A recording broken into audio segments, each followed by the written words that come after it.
Sur le mois d'octobre, nous avons réalisé à peu près 244 000 $ de chiffre d'affaires. Alors c'est une marque que j'ai déjà présentée sur cette chaîne. Vous voyez que les chiffres d'affaires sont assez constants. Nous avons à peu près fait toute une étude de cas. Donc si vous n'avez pas encore vu l'une des précédentes vidéos, aujourd'hui nous allons calculer les marges. Nous allons à peu près faire une analyse de quels sont les bénéfices que nous avons sur la plupart des boutiques. Sur le mois d'octobre, nous avons réalisé à peu près 244 000 $ de chiffre d'affaires. Vous voyez que les chiffres d'affaires sont assez constants. Alors, c'est une marque que j'ai déjà présentée sur cette chaîne YouTube et nous avons à peu près fait toute une étude de cas. Donc, si vous n'avez pas encore vu l'une des précédentes vidéos, alors aujourd'hui, nous allons calculer les marges. Nous allons à peu près faire une analyse de quels sont les bénéfices que nous avons sur la plupart des boutiques.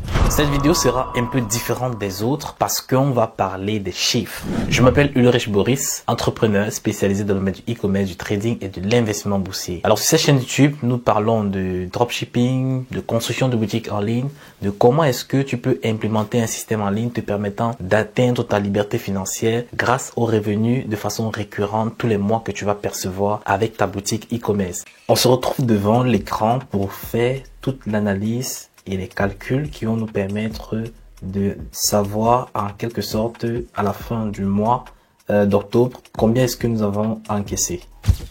Alors, déjà pour un premier temps, nous allons déterminer le prix d'achat de l'usine. Donc le prix d'achat, on a négocié cela avec l'agent qui nous proposait de base le produit à 15 €, à 15 $.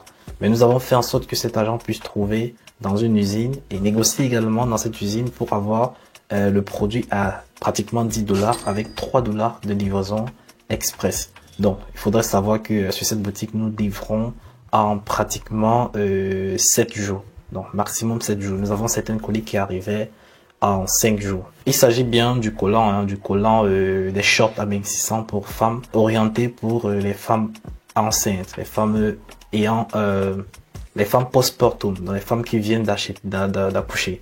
Ils ont un peu du ventre, voilà, le ventre c'est un peu flasque. Le short permet de serrer le ventre, d'agir un peu comme une ceinture amincissante afin de raffermir la peau du ventre. Alors, le prix de vente. Le prix de vente que nous avons mis sur notre boutique, c'était 29 $ l'unité. Mais par contre, nous avons mis un mini produit en upsell qui était à 5 $. Cela nous revenait à un panier moyen de 35,44 $. Donc, c'est ça qu'on appelle un AOV. Alors, sachez déjà que la plupart des boutiques où vous vous rendez compte que vous n'êtes pas rentable, veuillez mettre des upsells peut-être avant achat et ou bien vous mettez des upsells aussi après achat. Cela va augmenter de façon considérable votre panier moyen. Alors, nous arrivons au niveau du chiffre d'affaires. Donc, le chiffre d'affaires que nous avons réalisé sur le mois d'octobre en question, c'était 244 000 $. Bon, à peu près 244 000 $. Donc, on dépassait un peu. Donc, avec pour nombre de commandes de 6807 commandes. Alors, faudrait noter que au niveau des frais publicitaires, nous avons dépensé 86 400 $ avec la publicité Facebook. Je tiens toujours à rappeler qu'il s'agissait d'un produit saturé. Donc, j'ai déjà fait une vidéo sur laquelle j'expliquais en quelque sorte comment est-ce que j'ai fait fonctionner un produit qui était dit saturé, un produit vraiment sur lequel la plupart des concurrents, les grosses marques ont vendu, revendu et encore vendu. Malgré ça, je suis arrivé sur un marché, le marché en question, et j'ai également, je me suis positionné et j'ai vendu énormément. J'ai fait en tout plus de 800 000 $ avec uniquement ce produit. Après, j'ai mis des produits complémentaires et des upsells également, qui m'ont permis d'atteindre ce chiffre-ci. Et par mois, du mois d'octobre par exemple, j'ai fait 244 000 $. Alors ça c'est le chiffre d'affaires, 244 000 $. Alors au niveau des frais publicitaires, nous avons dépensé 86 400 $. Et au niveau des frais Shopify, plus application, plus les remboursements qu'on a eu à faire, et également avec les frais annexes, donc style les frais au niveau des conversions, remboursements et tout, cela montait aux alentours de 20 000 $. Donc c'était dans les 19 700, quelque chose comme ça. Donc on a arrondi cela à 20 000 $. Alors maintenant, le calcul va se faire au niveau d'abord. Pour un premier temps, on va calculer le prix total des achats au niveau de l'usine. Donc c'est-à-dire le nombre de commandes qu'on a vendu fois le prix initial depuis l'usine en Chine. Donc il s'agissait de 13 $ fois 6807 commandes, cela nous donnait un total de 89 537 dollars. Vu qu'on a déjà le prix total d'achat au niveau de l'usine, on peut calculer nos charges. Donc, les charges totales, ce sont les différentes dépenses que nous effectuons sur notre boutique. Au niveau des frais publicitaires, les frais annexes, c'est-à-dire tout ce qui est frais Shopify, frais de conversion, les remboursements, donc tout cela, c'est là monté aux environs de 20 000 dollars. Et nous avons aussi les frais publicitaires. Les frais publicitaires étaient aux alentours de 86 400 dollars. Donc là, nous avons fait la somme de tous ces trois frais. Cela nous a donné des frais total de 195 931 dollars. Alors, pour calculer la marge, on va juste faire la soustraction, le chiffre d'affaires moins les charges. Donc, nous avons directement ici la marge qui revenait, ça va faire au total le chiffre d'affaires moins les charges, ça fait 244 000 dollars moins 195 931 dollars. Cela nous donne 48 138 dollars. Donc, c'est ce que nous avons encaissé pour soit payer nos différentes personnes qui travaillent qui ont travaillé pour la marque en question.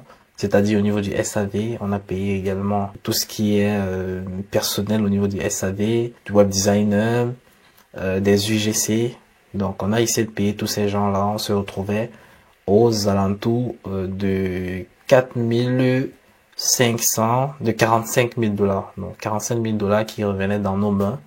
Bon, c'est vrai que si c'est qu'on voulait encaisser intégralement cet argent pour le retirer totalement du business, cela devait valoir une pas une surtaxation. Non. Après, si je voulais par exemple enlever l'intégralité, je devais être taxé sur la somme que j'ai enlevée.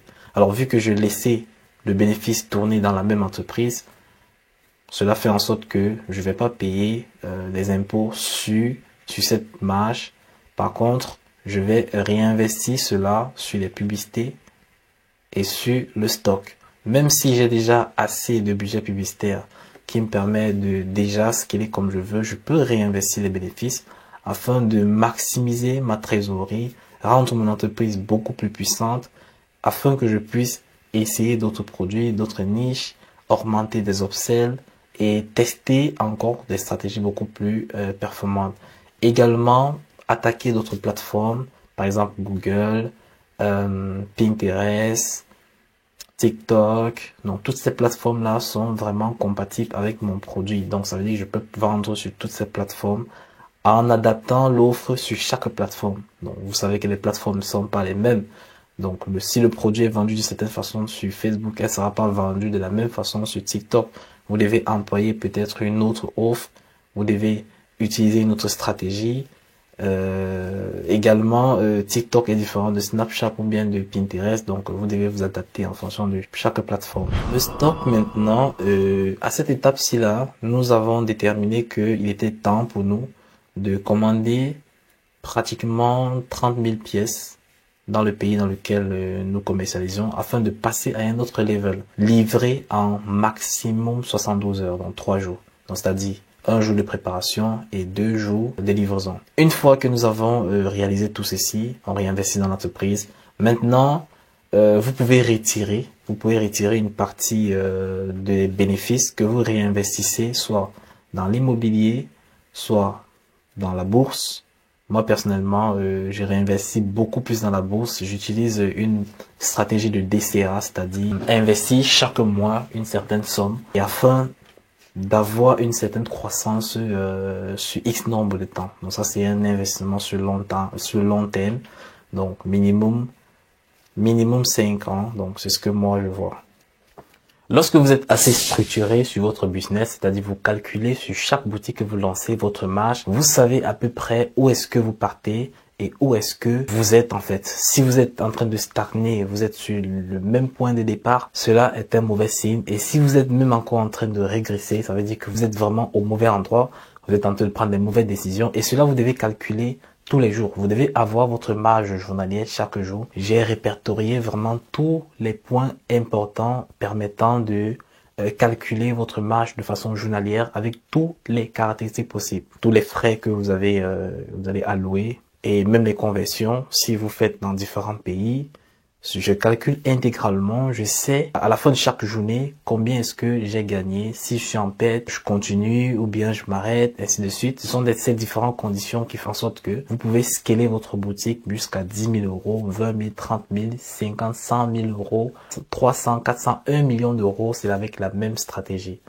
Si vous ne maîtrisez pas les chiffres, votre entreprise va chuter. J'ai pris une personne en coaching il y a de cela 1 an. Lui, il est venu vers moi avec une boutique qui faisait pratiquement du 20 000 euros de chiffre d'affaires par mois. Mais il n'était pas rentable.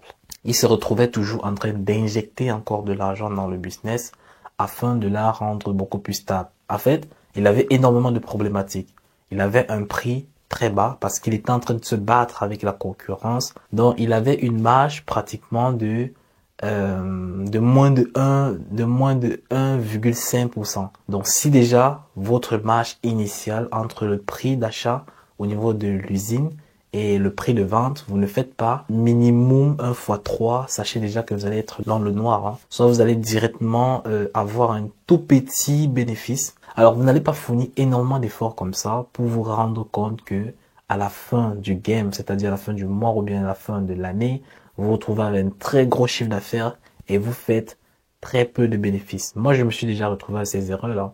C'est pour ça que j'ai dit que j'ai déjà fait énormément d'erreurs qui me permettent de dire aujourd'hui que je sais quand même un peu comment fonctionne l'écosystème du e-commerce. Je me suis retrouvé avec pratiquement 1 million d'euros de chiffre d'affaires, mais avec 7% de marge. Et ça, c'était même par chance. C'était vraiment par chance. Avec 7% de marge sur une boutique que tu as portée durant toute une année, vous allez vite vous rendre compte que c'est pas si bénéfique que ça. Toutes les boutiques qui sont venues après, j'étais assez strict et rigoureux sur mes chiffres d'affaires. On arrive au thème de cette vidéo. Je t'invite à laisser un pouce bleu si tu as aimé et me dire en commentaire ton impression sur ce style de vidéo.